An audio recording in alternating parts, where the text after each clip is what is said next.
Assalamu alaikum, comment allez-vous? Ça va? J'espère que vous suivez bien, que ce n'est pas trop difficile.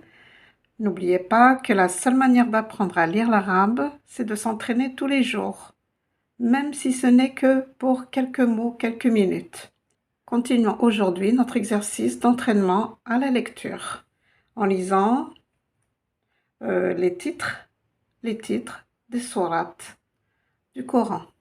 Tous les signes, c'est-à-dire tous les versets d'une sourate, concernent le titre de la sourate. On commence, c'est bon? Vous êtes prêts? Alors, ouvrez votre Coran là, aux dernières pages et nous en sommes à la sourate 59.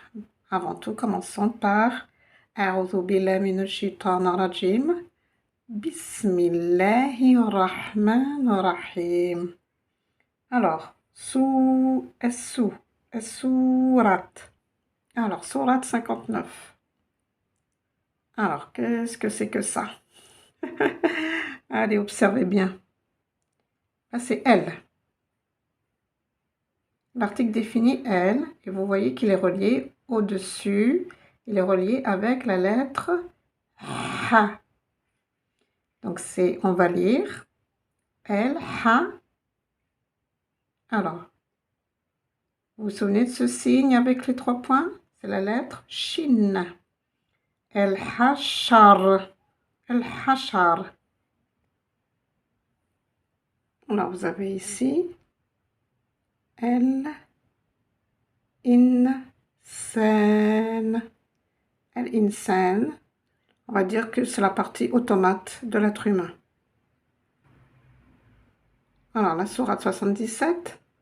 Allez, observez bien. Ah, regardez ici. Qu'est-ce que vous remarquez? Nous avons toujours notre lettre Mim qui est sous la lettre Lem. Vous voyez que la lettre Lem est reliée à cette lettre Mim. Regardez avec la voyelle OU. La lettre Ra,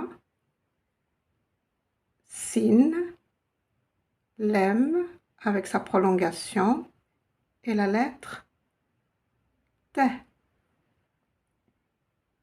Alors, essayons de lire ensemble. El Mursalat. El Mursalat. Cette sourate va traiter des anges. Sourate 78. Allez, maintenant vous avez pris l'habitude de lire. Allez, regardez bien maintenant la lettre Elif Lam. J'ai l'article L. Et cette lettre, qu'est-ce que c'est? C'est un bateau avec le point au-dessus. Et j'ai une shidda. C'est la lettre Nun. Et comme il y a shidda, je ne vais pas dire L, N, mais je vais dire N. N-ba. N-ba. Vous voyez qu'ici, j'ai une hamza au-dessus. C'est un support.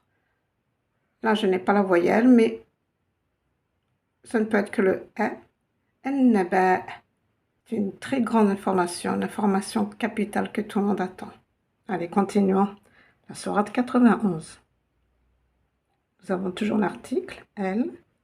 Et vous avez ici la lettre Shin. D'accord? C'est la lettre Sin avec 3 pointes qui devient Shin avec une shidda. Esh-shams.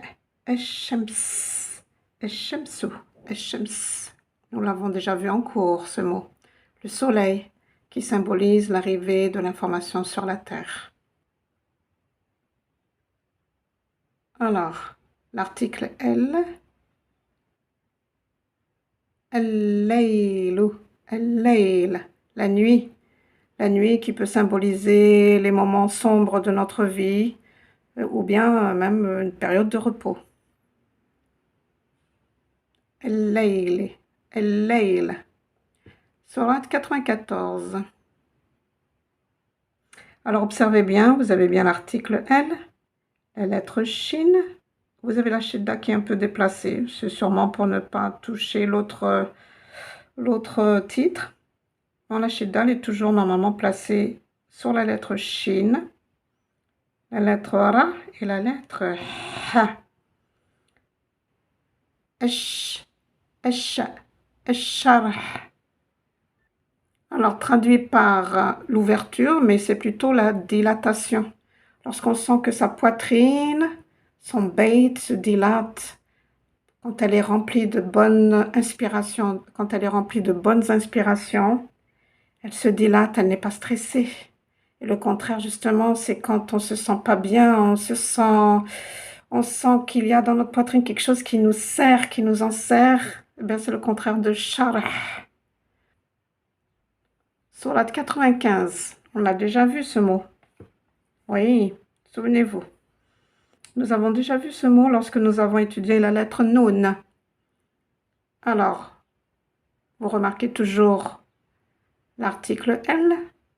Il y a la shidda, donc on ne va pas prononcer L, mais E. Vous avez la lettre, vous avez ici le bateau avec les 2 points, donc c'est la lettre T. La shidda avec le voyelle I. Et vous voyez ici le bateau avec 2 points en dessous, donc c'est le I long. I. Et la lettre Noun. Alors, comment allons-nous le lire? Ettin. Ettin. C'est traduit par le figuier, mais le professeur Eda Kadri le traduit plutôt par le transit. C'est une sourate qui se réfère à la santé. Allez, celle-là, elle est facile. El-Bayyi. El-Bayyi. El-Bayyina. Alors, attention, ici, c'est bien un point, d'accord? C'est un point. El-Bayyinatu. El-Bayyina. Alors, sourate 99, observez bien. Nous avons ici la lettre Ra avec un point dessus. Elle devient la lettre Zay avec une shidda. Donc ici, on va dire Ezza.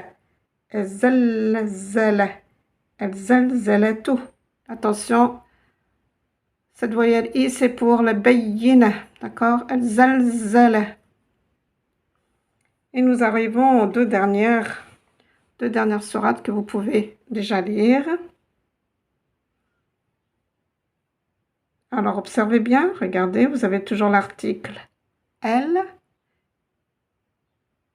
Et la lettre Lem, elle est liée à la lettre... Allez, il s'agit de quelle lettre ici? La lettre Ha. Ha. Donc ici, on va lire Hu. Alors, lorsqu'il n'y a rien dessus, c'est que c'est la voyelle E. El-Humaza. El-Humazatu. El-Humaza. Traduite par les calomniateurs. Et enfin, le dernier titre que vous êtes capable maintenant de lire, la dernière sourate du Coran, la sourate 114. Allez, je vous laisse la lire seule, normalement vous la connaissez. Alors on retrouve la lettre ici, avec le point dessus, c'est la lettre Nun, avec sa voyelle E, et là, la lettre Sin. Ennas, ennas, les gens. Ça peut être aussi, dans notre corps humain, les amas de cellules. Et voilà pour aujourd'hui. J'espère que vous avez réussi à lire en même temps que moi. N'oubliez pas qu'il s'agit d'un exercice d'entraînement. Donc, entraînez-vous chez vous tranquillement. Et on se retrouve très bientôt, Inch'Allah, avec une nouvelle lettre.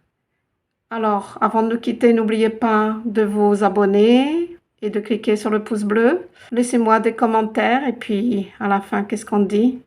Alhamdulillahi Rabbil Alamin.